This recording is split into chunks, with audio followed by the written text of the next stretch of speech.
Mary Oehrlein's unwavering dedication to preserving and unraveling the rich tapestry of Washington, D.C.'s cultural and architectural heritage shines through her decades-long career. She's very impressive, incredibly competent and good at what she does. She's meticulous, detail-oriented, careful. She cares about the buildings she's working on, and that they are treated in a way that guarantees them a good long life. Mary started her career out of Iowa State working as a student architect with the Historic American Buildings Survey during the summers. She moved to Washington, D.C. in 1973, working for an architecture firm and eventually founding her own preservation and planning practice. When I was a child, I grew up in a really wonderful Italianate farmhouse, built about 1860 by a carpenter. But there was a fire.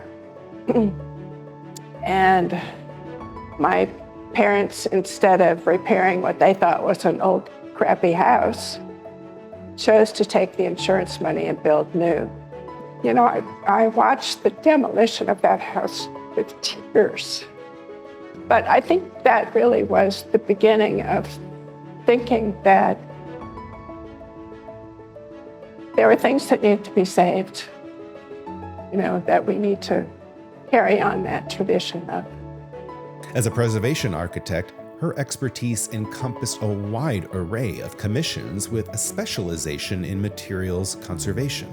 Her portfolio boasts a diverse list of projects all across the nation, ranging from the Watts Tower in Los Angeles to the Vieux Carré in New Orleans to Ellis Island in New York.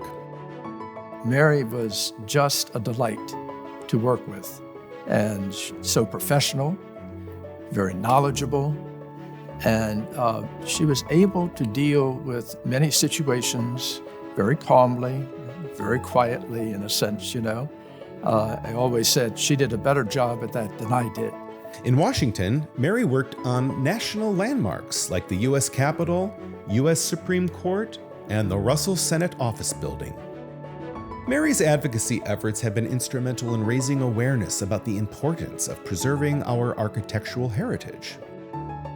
It has been a pleasure to have worked with someone like Mary that has, again, the knowledge and the dedication to our profession. It's been a joy. I cannot think of a person in my lifetime, in my professional lifetime, that has had more of an impact, and this is not even close, in historic preservation in Washington, D.C. She has been a vocal champion for policies that promote sustainable development and safeguard historic sites for future generations to enjoy. In 2011, Mary left private practice to become the preservation officer for the architect of the Capitol. Competent doesn't even begin to describe how good she is. She knows all kinds of things about materials and treatments. And somewhere along the line, after she went to work there, I asked her, what did they do before you got there? And she looked at me and she said, well, they hired me, which of course was true, because she'd worked on that building for many years before she actually went to work there.